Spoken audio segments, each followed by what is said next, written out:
नमस्कार, आप देख रहे हैं स्पेशल रिपोर्ट। मैं हूं आपके साथ विभा उपाध्याय और खबर उत्तर प्रदेश के बदायूं से, जहां बाल काटने का काम करने वाले आरोपी साजिद ने 2 नाबालिग बच्चों की गला रेतकर हत्या कर दी। मरने वाले दोनों सगे भाई थे। आरोपी ने उनके तीसरे भाई पर भी हमला किया, जिसमें वो बुरी तरह से जख्मी हो गया। बताया जा रहा है कि नाबालिग भाइयों के घर के सामने आरोपी साजिद देर शाम अचानक से बच्चों के घर की छत पर पहुंच जाता है और वहां धारदार हथियार से हमला करता है। इस दौरान घर में बच्चों के साथ उसकी दादी भी थी। साजिद ने हमले में 2 बच्चों की मौके पर ही मौत हो जाती है, जबकि तीसरा बच्चा अपनी जान बचाने के लिए अपनी घर की छत से कूद गया, जिसके बाद उसकी दादी ने तीसरे बच्चे के साथ खुद को कमरे में बंद कर लिया और उनकी जान किसी तरह से बच पाई। वारदात के बाद जब पुलिस मौके पर पहुंचती है तो उसने पुलिस पर भी फायरिंग शुरू कर दी, जिसके बाद पुलिस ने आरोपी को एनकाउंटर में ढेर कर दिया। पुलिस के मुताबिक इस पूरी वारदात में साजिद का भाई जावेद भी शामिल है। दूसरी तरफ घटना के बाद गुस्साए लोगों ने जोरदार हंगामा किया और आगजनी की गई। हालांकि पुलिस का यह दावा है कि हालात अभी काबू में हैं और हत्या की वजह की जांच की जा रही है।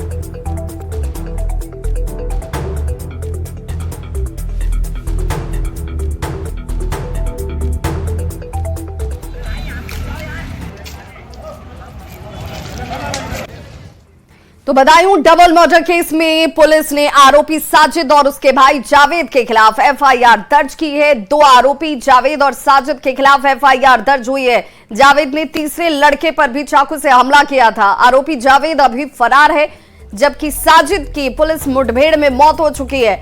बच्चों के परिजनों का यह कहना है कि जावेद को बहुत जल्द गिरफ्तार किया जाएगा और ऐसे में उनकी मांग है कि इसे जल्द से जल्द गिरफ्तार करें। पुलिस तलाश में भी जुट गई है। उसके पकड़े जाने पर हत्या की असल वजह का खुलासा होगा कि आखिर इस हत्या के पीछे वजह क्या रही।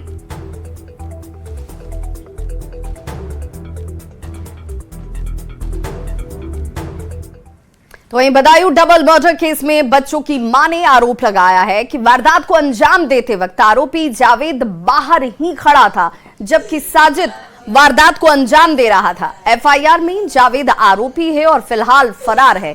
बच्चों की मौत के बाद मां का रो रो कर बुरा हाल है।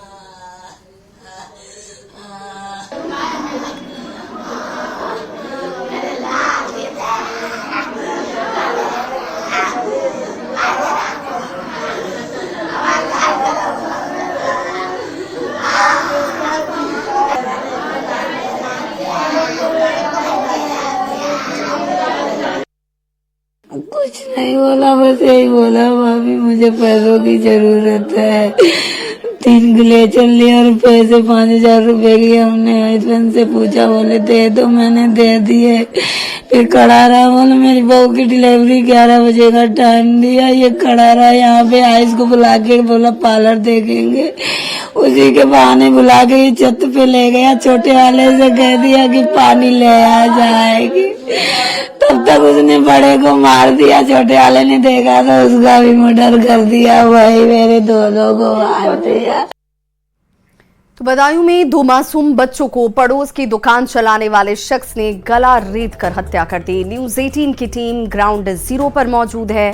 हम आपको ऐसी गवाही सुनाने वाले हैं जिससे आपके रोंगटे खड़े हो जाएंगे। बच्चों की दादी ने पूरी वारदात को देखा और उस हकीकत को बयां किया। अरे मेरी सब्जी मेरी बना दो। आप शांत हो जाइए, शांत हो जाइए, शांत हो जाइए, शांत हो जाइए, शांत हो जाइए, शांत हो जाइए। ये दोनों बच्चों की दादी हैं। रात से ही बिलक बिलक के रो रही हैं और पहली बार दादी ने ही उन दोनों लोग को घर के अंदर आते हुए देखा था। एक दर्द है, छाती पीट पीट कर, चाहे बच्चों की माँ हो चाहे बच्चों की दादी हो, रात से बिलक रहे हैं। पिता, क्योंकि पिता है तो पुरुष उतना थोड़ा मैच्योर हो जाता है, भाव चेहरे पर नहीं ला पाता है, अंदर ही अंदर कुड़ता रहता है, मरता रहता है घुट घुट कर। लेकिन माँ और दादी, ये 2 वो महिलाएं हैं जो रात भर से लगातार। हाँ, उससे पूछो कि हमारी गलती क्या थी, हमारे बच्चों की क्या गलती थी। 5,000 रुपए भी दिए तेरी बीवी की डिलीवरी होने को थी, मांगे तूने। चाय पिलाने को चाय बन रही तब मेरे बच्चे क्यों काटे। बताओ मेरी क्या गलती है? दादी आप बैठिए जरा पहले, अब बैठ, आराम से बैठिए और आराम से। हाँ, ये 2 लोग थे आपके घर पहुंचे नहीं। और हाँ 2 लोग आए तो चलाते हैं यहाँ पर, ठीक है, नई दुकान चलाते हैं, हाँ बाल काटते हैं। सभी बाल कटवाते अपने। कल आया, दोनों आए, एक बाइक से था। हमारी बहू से बोला, भाभी हमारी बीवी के डिलीवरी होने को 2-3 घंटे का टाइम दिया है डॉक्टर ने, और मेरे पास 1000 रुपये हैं, 5000 रुपये की ज़रूरत है। हमारे बेटे को फ़ोन किया उसने, बेटा बोला दे दो, गरीब है, गरीब की कोई बात ना है, दे दो, कल परसों दे देगा। 5000 रुपये दे दिए निकाल के। फिर बोला भाभी हमारा दिमाग ना सही है, 2 घंटा मैं ऊपर टाइम बिता लूँ। उन्हें बिता ले बेटा, मैं चाय बना के ला रही हूँ। वो चाय बनाने चली गई, मेरे आयुष को ले गया ऊपर, अकेले काट दिया। फिर ले गया, हाथ से मंगाया पानी, शराब का पौआ ले गया, शराब पी उसने, और मेरे आन को भी काट दिया। जे बोला, जे चीख जे गया, छोटा वाला बीच वाला चीख कैसी आई, अरे भैया क्या कर रहे हो? तब ही उसका मुंह ऐसे पकड़ लिया इसका। इसने जो ऐसे धक्का मारा, गिलास टूट गया, कांच का शराब पी थी, ब्लड पे वो फिसल गया। तभी जो भाग आया, ऊपर से बोला अरे अम्मा दादा का हाथ काट दिया। हम लोग यहाँ से भागे, हमारी बहू गई अंदर, अरे मम्मी तुम ऊपर मत जाना। फिर वो उनके पीछे भी आया, इनके पीछे जे नीचे हम उतर आए, तब तक देखा जो ग्रिल पर जो ब्लड पड़ा है ऐसे टपका रहा था ऐसे। हम तीनों लोग भाग गए बाहर, हमने गेट बंद कर लिया बाहर का। हमने आवाज लगाई, मोहल्ला वालों सुनो, मोहल्ला वाले सुनो। मोहल्ला वाले आए, प्रधान आए, उनने पुलिस को फ़ोन किया, पुलिस आई, तब पकड़ के ले गए उसे। अब वो बाइक वाला भाग गया, जावेद बाइक पर था, भाग गया। अब हम नाम ना जानते, जावेद है जाने कौन है। क्योंकि आपके घर में बैठ के शराब भी पी रहे थे, मतलब चाय भी, बच्चों ने चाय भी दी, पानी भी, चाय नहीं दी, चाय नहीं दी। अच्छा, तो आना जाना था दोनों लोग का? नहीं, उसने अपनी मजबूरी दिखाई। बोला मेरी बीवी की डिलीवरी होने को है और मैं परेशान हूँ, 2 घंटे का टाइम दिया है डॉक्टर ने, भाई अगर 5000 के हो तो हमें दे दो। तो बस्ती की, मोहल्ला बस्ती की वजह से उसको दे दिए। कि बेटा तू परेशान है तो हम चाय बना रहे हैं, और 2 घंटा अपने काट ले, जब तेरी बीवी का टाइम आए, फ़ोन आए तब चला जाना। ये बात थी उससे, तब तक मेरे बच्चे काट दिए। बच्चों के जो पिता हैं वो घर से दूर थे उस समय? वो थे मोहम्मदी काम चल रहा था, वाटर टैंक बनाते पानी का। घर के पास था, बच्चे उसके पास जाते भी थे? वैसे नहीं जाते थे, बाल बनवाने को जाते थे। वैसे कोई रिश्ता नहीं था, वो मुसलमान था, हमसे कोई वास्ता नहीं था। उससे जे पूछी जाए हमारे जे है उसे कि हमारी वो लोगों की गलती क्या थी, उसे पकड़ा जाए। हमारे बच्चों की गलती क्या थी, या मेरे बच्चों से क्या दुश्मनी थी तुझको, जो तूने बच्चे मेरे इतने बेरहमी से काटे। उसके बाद में तब एनकाउंटर करे, फिर उसके परिवार जैसे हम आज बिलक रहे हैं ऐसे उसका भी परिवार बिलके, तब तो आपकी मीडिया सही है। और ना तो हम 4 लोग जा रहे हैं, आप सुन लो, एसपी ऑफिस जाएंगे, 4 लोग, पता भी ना चले, तब तक तुम देखना क्या होता। अभी पुलिस घेर रही है, हमें जब करना पुलिस ना घेर पाएगी। पुलिस क्या करेगी? पुलिस कह रही है कि शाम तक पकड़ लेंगे उसको भी जो भागा हुआ है। पकड़ के उससे पूछें, ये पूछे कि हम लोगों से क्या गलती है, क्या परेशानी थी, जबकि हमने 5000 रुपए दिए तेरी बीवी की वजह से, तुझको चाय पिलाने की तेरी मदद करी, तुझे अपनी सहारा दिया, तब भी तूने हमारा ये क्यों किया? मेरी कोई दुश्मनी तो थी नहीं तुझसे। अच्छा माँ जी, कभी कोई विवाद हुआ हो? कभी नहीं। कभी थोड़ी बहुत कोई बहस, कुछ कभी कुछ हुआ? बिल्कुल, वो बाल बनाता था, हमें क्या मतलब उससे, पैसे देते थे, बच्चे बाल बनाता था, जो पैसे लेता था तो बच्चे देते थे, उससे क्या मेरा विवाद होना। ये भी कहा जा रहा है कि कुछ तंत्र मंत्र जैसी बातें हैं, हमें ना पता तंत्र वो कह रहा है कि 5 बार बच्चे उसकी साजिद की बीवी प्रेग्नेंट हुई, लेकिन बच्चा पहले ही मिसकैरेज हो जाता है, गर्भपात कराना पड़ता है। अरे तो हमारे बच्चे को रह गए बे, हमारे बच्चे को रह गए तंत्र करने को। अरे हमारे बच्चे नहीं थे, उसी के बच्चा था। अरे किसी को अपने कुछ भी और तंत्र करता, किसी के बच्चे से बच्चे मिल जाते हैं। सोचो पहले आप भी बच्चे वाले हो गए। किसी के धन से धन मिलता है, अपनी मेहनत से। किसी के बच्चे मार के बच्चे मिलते हैं। जब हमारे अच्छे कर्म करोगे तभी वह चीज़ मिलती है, चाहे धन हो चाहे औलाद हो, ये अपने कर्म ही जाते हैं। आज हम बिलक रहे हैं, ऐसे हम कुछ कह ना सकते अपने पेट से।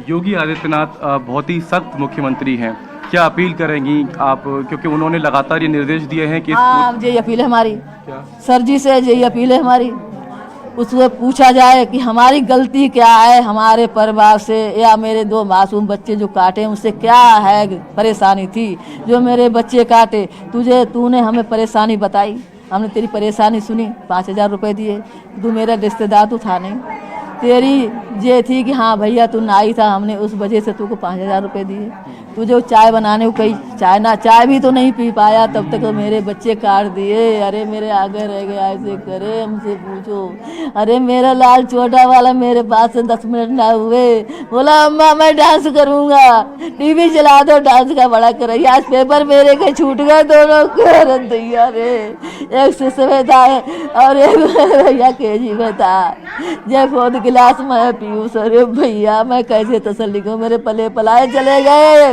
योगी से मेरी यही प्रार्थना, योगी जी मेरी मदद करो, अरे भैया ना तो मैं बस अपना आत्महत्या करूंगी, मैं तो भैया 4 लोग जाऊंगी, आपको पता ना चलेगी और हम जाएंगे जरूर, टाइम निकाले, कोई टाइम हो, मैं तो ड्यूटी करती हूँ, होमगार्ड में हूँ सर जी, मुझे ड्यूटी करती थी तो नहीं, सरकार आपको मदद करेगी, आपको न्याय दिलाएगी, आपको ऐसा कुछ करने की जरूरत नहीं है, आपको न्याय दिलेगी। पुलिस वाले लोग कह रहे हैं, अधिकारी लोग, कि आपको न्याय मिलेगा। ये पूरी घटना कितनी देर में हुई माँ जी, कितना समय लगा उसके आने मुश्किल से 1 घंटा लगा होगा, मुश्किल से नहीं लगा होगा 1 घंटा, आने जाने में इतना 1 घंटा ज्यादा, हमें तो पता ही नहीं चला, हमें तो ऊपर हाहा मचाई तब पता चली। तो ये उस दादी का हाल है जिसने अपनी गोद में खेले उन 2 नाबालिगों को, 2 मासूमों को गंवा दिया है। अब रो रो कर गुहार लगा रही हैं, सीएम योगी से गुहार लगा रही है, प्रशासन से गुहार लगा रही है कि बच्चे तो वापस नहीं आएंगे, लेकिन कुछ ऐसा करो कि जिससे इस परिवार का जीवन भर वो एक ढांढस बना रहे, परिवार इस उम्मीद में जिए कि नौनिहाल तो चले गए लेकिन एक उम्मीद बन जाए, क्योंकि वो तस्वीरें जो इस परिवार ने देखी हैं वो ओझल इस परिवार की आंखों से कभी नहीं होने वाली हैं। और ये दर्द क्या है ये परिवार ही समझ सकता है। बार बार चीख कर दादी रो रही हैं, चीख कर माँ रो रही हैं, और यह बस इतना ही पूछ रही हैं कि उनकी गलती क्या है। कभी कोई लड़ाई नहीं, कभी कोई बहस नहीं, तो आखिर क्यों साजिद और जावेद ने 2 मासूम बच्चों की निर्मम तरीके से हत्या कर दी। कैमरा पर्सन ईश्वर दयाल के साथ मानव यादव, न्यूज़ 18 इंडिया, बधाई। तो बदायूं में जिस छत पर 2 बच्चों की खौफनाक हत्या को अंजाम दिया गया, उस छत पर पहुंचकर न्यूज़ 18 संवाददाता चितरंजन सिंह ने लिया जायजा। अहान और आयुष की मौत किस तरीके से हुई वो मैं आपको दिखाना चाहता हूँ। ये पूरी 3री मंजिल है। 3री मंजिल पर वो जो आरोपी नाई साजिद था वो यहाँ पर आया और उसने देखिए किस तरीके से यहाँ पर खून के निशान पड़े हुए हैं, किस तरीके से उन दोनों बच्चों की ऊपर 3री मंजिल पर हत्या कर दी और हत्या करने के बाद वो भागने लगा। वहीं मृतका की मां का साफ साफ कहना है कि दोनों जो आरोपी साजिद था उसका तो पुलिस ने एनकाउंटर कर दिया है और जो जावेद है उसका भी हम एनकाउंटर चाहते हैं, क्योंकि हमारे दोनों बच्चों की मौत हुई है और इस घटना को किस वजह से अंजाम दिया है वो भी पूरी जानकारी पुलिस जुटाए और बताए। चितरंजन सिंह, न्यूज़ 18, बदायूं। तो डबल मर्डर की वारदात को अंजाम देने वाले आरोपी साजिद और जावेद की मां ने अपने बेटे साजिद के एनकाउंटर को जायज उन्होंने ठहराया है। अब जब ना जी ऐसा करते ना इनके साथ क्यों होता। अच्छा, इनके साथ में जो एनकाउंटर हुआ है वो सही है क्या? सही हुआ है, जब गलत काम करोगे तो सही हुआ है, उनके साथ अंजाम जो हुआ है। अच्छा, दूसरा बेटा कहाँ है आपका? दूसरा बेटा पता नहीं कहाँ है। देश के सबसे बड़े अस्पताल एम्स ने लोगों को फिर एक नई उम्मीद दी है, जहां आंखों के कैंसर का इलाज अब नई तकनीक से किया जा रहा है, जो बेहद ही कारगर साबित हो रहा है। इंसान के हर अंग की उसके लिए अहमियत होती है, लेकिन जब बात आंखों की समस्या की आए तो मामला थोड़ा संजीदा हो जाता है। आजकल अलग अलग तरह की बीमारियां देखने और सुनने को मिल रही हैं। उन्हीं में से एक है आंखों का कैंसर। लेकिन देश के सबसे बड़े अस्पताल में अब इसका आसानी से इलाज हो रहा है। एम्स में गामा नाइफ रेडियोथेरेपी के जरिए कैंसर का इलाज किया जा रहा है। अब उन बीमारियों का भी इलाज संभव है जिन्हें कभी ला इलाज कहा जाता था, और अब एक ऐसी ही थेरेपी जो है वो एम्स में देखी जा रही है और काफी चर्चा में है। इसको गामा नाइफ थेरेपी कहा जा रहा है। इसके जरिए अब आंखों की रोशनी को बचाया जाएगा। जो आंखों का कैंसर होता है उसमें कई बार जो है वो आंखों को निकालना पड़ता है, जिसके बाद लोग अपनी आंखों की रोशनी खो देते हैं। लेकिन अब बस 30 मिनट में लोगों के आंखों से कैंसर निकाला जाएगा और वो अपनी रोशनी भी नहीं खोएंगे। दावा है कि मात्र आधे घंटे में मरीज का इलाज हो जाता है, जिससे कैंसर से मुक्ति मिल जाती है। खास बात यह है कि ये बिना सर्जरी के संभव है और बेहद कम समय में इसका ट्रीटमेंट होता है। इसकी विशेषता ये है कि ये बहुत ही प्रिसाइज ढंग से ट्रीटमेंट करती है, तभी इसके नाम में नाइफ दिया हुआ है। नाइफ का मतलब यह है कि बहुत ही ज़्यादा प्रिसाइज एक तरह की टेक्निक है ये, और एक्यूरेसी इसकी सब मिलीमीटर में है, मतलब 0.1 मिलीमीटर तक की इसकी एक्यूरेसी है। अभी तक इस तकनीक से कई लोगों को इलाज मिल चुका है, जो उनके लिए किसी वरदान से कम नहीं है। तो ये जो थेरेपी है इसके माध्यम से 15 लोगों का इलाज हो चुका है और सबसे छोटा इलाज जिसका हुआ है वो 14 साल का है। डॉक्टर्स का कहना है कि सिर्फ 75,000 में ऐसा हो जाएगा, क्योंकि काफी टाइम से जो है ये देखा जा रहा है कि 40 साल के बाद आंखों में कैंसर बढ़ने लगता है और जो ट्यूमर है वो कई बार ऐसी नर्व्स में होता है जिसकी वजह से लोगों की आंखों को निकालना पड़ता है। लेकिन ये जो थेरेपी है इसके माध्यम से आंखों की रोशनी भी बच सकेगी और सिर्फ 30 मिनट में जो है वो इलाज हो सकेगा। इस तकनीक का फायदा आम लोगों तक पहुंच रहा है, क्योंकि कई बार आंख के कैंसर में इलाज के दौरान मरीज की आंखें तक निकालनी पड़ती थी, लेकिन यहाँ पर आंखों को पूरी तरह से सुरक्षा मिलेगी। भारत में अमूमन 40 साल की उम्र के बाद आंखों के कैंसर के केस देखे जाते हैं। जाहिर है अब गामा नाइफ रेडियोथेरेपी से अच्छे नतीजे सामने आ रहे हैं और आने वाले समय में लोग इसका लाभ उठा सकेंगे। 75,000 जो आम जनता दे देगी तो उसके बाद उन्हें सिर्फ MRI के लिए भी पैसे नहीं देने हैं, उनका भी जो आगे का इलाज है या जो भी उनके अपॉइंटमेंट्स होंगे वो फ्री में होंगे। तो लोगों के लिए ये जो थेरेपी है वो वरदान साबित होगी। और ये कहना गलत नहीं होगा, जैसे जैसे टेक्नोलॉजी बढ़ रही है वैसे वैसे बीमारियों का इलाज भी आसान होता जा रहा है। कैमरामैन प्रकाश के साथ फराह खान, न्यूज़ 18 दिल्ली। वहीं झारखंड के सरायकेला में चौथे दिन भी तेंदुए की खोज में वन विभाग का अभियान जो है वो लगातार जारी है। बीती रात बारिश के बाद भी TFO और रेंजर के नेतृत्व में वन विभाग की टीम तेंदुए की खोजबीन में जुटी रही। वहीं तेंदुए की दहशत के बीच RSB प्लांट के पास प्राइमरी स्कूल को बंद कर दिया गया। लोग शाम होते ही घरों में दुबक जा रहे हैं। इधर वन विभाग ने स्पेशल मोशन कैमरा भी लगाया है, जिसके जरिए अंधेरे में भी तेंदुए की तस्वीर को कैद किया जा सकता है। तेंदुए को लेकर सर्च ऑपरेशन पर ज्यादा जानकारी दे रहे हैं संवाददाता प्रभंजन कुमार।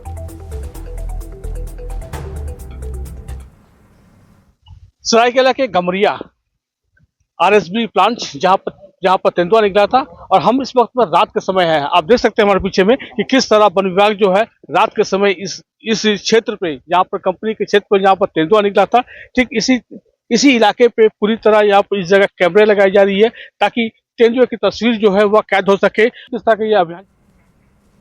और हाजीपुर सीट को लेकर सियासी खेमे में खलबली मच गई है। लंबे समय तक खींचतान के बाद चाचा पशुपति कुमार पारस के भतीजे और LJPR के राष्ट्रीय अध्यक्ष चिराग पासवान के पाले में हाजीपुर सीट आ गई है। खबर है कि NDA की ओर से LJPR के टिकट पर चिराग पासवान ही हाजीपुर से चुनाव लड़ेंगे और दिल्ली में संसदीय बोर्ड की बैठक में ये बात लगभग फाइनल भी हो चुकी है। दूसरी ओर चाचा पशुपति कुमार पारस ने भी यहां से यानी कि हाजीपुर सीट से ही ताल ठोक दिया है। ऐसे में हाजीपुर में मुकाबला जो है वो बड़ा और दिलचस्प होने वाला है।